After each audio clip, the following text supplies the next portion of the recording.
वसंत पंचमी म्हणजे वसंत ऋतूच्या आगमनाचा दिवस. मकर संक्रांतीनंतर सूर्याचे उत्तरायण सुरू असते. त्या दरम्यान हा सण येतो. देवी सरस्वतीचा जन्म माघ शुद्ध पंचमी म्हणजे वसंत पंचमीला झाला असा आपल्या पुराणात उल्लेख आढळतो. या दिवशी देवी सरस्वतीचे पूजन केले जाते. सुंदर फुलांची आरास केली जाते. देवीला फुले अर्पण केली जातात. त्याचप्रमाणे मिठाई व खिरीचा नैवेद्य दाखवला जातो. देवी सरस्वती ही विद्या आणि संगीत कलेची देवता आहे. म्हणून या दिवशी तिच्या जन्मदिनी पुस्तके, संगीत वाद्य, व्यावसायिक उपकरण यांची सुद्धा पूजा केली जाते. निरनिराळ्या सांस्कृतिक कार्यक्रमांचे आयोजन केले जाते. ज्ञान आणि कलेची उपासना करणारे साधक देवीच्या चरणी आपली कला सादर करतात. या सणाला शैक्षणिक दृष्ट्या अतिशय महत्त्व आहे. आजही भारतातल्या अनेक प्रांतांमध्ये हा दिवस लहान मुलांच्या औपचारिक शिक्षणाची सुरुवात करण्यासाठी अत्यंत शुभ मानला जातो. या दिवशी शैक्षणिक साहित्यांचे पूजन केले जाते. शाळांमध्ये विद्यार्थी आणि शिक्षकांसाठी सरस्वती वंदना या कार्यक्रमाचे आयोजन केले जाते. वसंत पंचमीच्या उत्सवामध्ये पिवळ्या रंगाचे फार महत्त्व आहे. वसंत पंचमीला देवी सरस्वतीची पूजा कशी करावी आणि आपल्या मुलांसाठी काय करावे, चला तर जाणून घेऊ आजच्या या व्हिडिओच्या माध्यमातून. नमस्कार, स्वागत आहे आपलं संपूर्ण धार्मिक या यूट्यूब चॅनलमध्ये.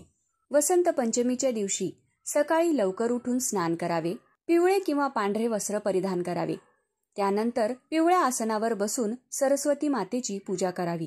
पूजेमध्ये पिवळ्या रंगाची फुले वापरावी. शक्य असल्यास 108 पिवळी फुले वाहावीत. सर्व प्रकारचे ऐश्वर्य, ज्ञान, बुद्धी, विद्या यांच्या प्राप्तीसाठी वसंत पंचमीचे पर्व शुभ मानले जाते. आपल्या घरामध्ये देवी सरस्वतीचा फोटो असेल तर त्याची पूजा करावी आणि जर फोटो नसेल तर सरस्वती यंत्राची पूजा करावी. तेही नसेल तर एका पाटीवर सरस्वती यंत्र काढावे आणि मग त्याची पूजा करावी. या दिवशी मुलांना नवीन कपडे घालून देवीच्या समोर बसून देवी सरस्वतीची आराधना करायला सांगावे. देवी सरस्वतीच्या ओम ऐं सरस्वते नमः या मंत्राचा जप करावा. तसेच वही, पुस्तक, लेखणी यांचे पूजन करावे. पूजेमध्ये केशर आणि पिवळ्या फुलांचा वापर करावा. या दिवशी सोन्याच्या, चांदीच्या किंवा डाळिंबाच्या काडीला मधामध्ये बुडवून आपल्या मुलांच्या जिभेवर एम, श्रीम किंवा ओम असे लिहावे. मुले लहान असो किंवा मोठी असो त्यांच्यासाठी हा उपाय जरूर करावा. तसेच तांदळाने भरलेली ताटली घ्यावी आणि त्यावर लहान मुलांकडून बोटाने या 3 मधून कोणतेही एक अक्षर लिहावे. काळ्या रंगाची पाटी आणि पेन यांचे देखील पूजन करावे. या दिवशी आपल्या मुलांकडून गरजू मुलांना पुस्तके, पेन, वह्या गरजू विद्यार्थ्यांना दान करावे. मुलांनी या दिवशी आपले नवीन वह्या पुस्तके देवी सरस्वतीच्या चरणी अर्पण करावे आणि त्यानंतर लिहिण्यासाठी घ्यावे. देवी सरस्वतीला पांढरे चंदनही अर्पण केले जाते.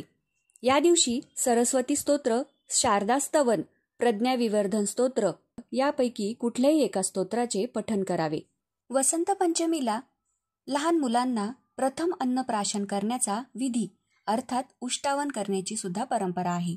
या दिवशी मुलांना नवीन कपडे घालून चौरंगावर बसवून देवी सरस्वतीची आराधना पूजा करून देवीला खिरीचा नैवेद्य दाखवून चांदीच्या चमच्याने ती खीर मुलांना खाऊ घातली जाते. असे म्हटले जाते की देवी सरस्वती मुलांना मानसिक विकासाचे आशीर्वाद देते. देवी सरस्वतीला पिवळा आणि पांढरा रंग प्रिय असल्यामुळे पिवळी, पांढरी मिठाई तसेच फुले ही अर्पण केली जातात. या वसंत पंचमीला श्री पंचमी असेही म्हटले जाते. या दिवशी केलेल्या उपायांमुळे मुलांना नक्कीच शिक्षण क्षेत्रामध्ये चांगले यश मिळते. त्यांच्या जीवनात अभ्यासाच्या बाबतीत येणाऱ्या अडचणी या दूर होतात. वसंत पंचमी या सणाला देशभरात विशेष महत्त्व आहे. हा देवी सरस्वतीचा अवतार दिवस म्हणूनही मोठ्या उत्साहात साजरा केला जातो. मित्रांनो, तुम्हाला ही माहिती कशी वाटली ती कमेंट करून नक्की कळवा आणि संपूर्ण धार्मिक या यूट्यूब चॅनलला सबस्क्राईब करा. धन्यवाद.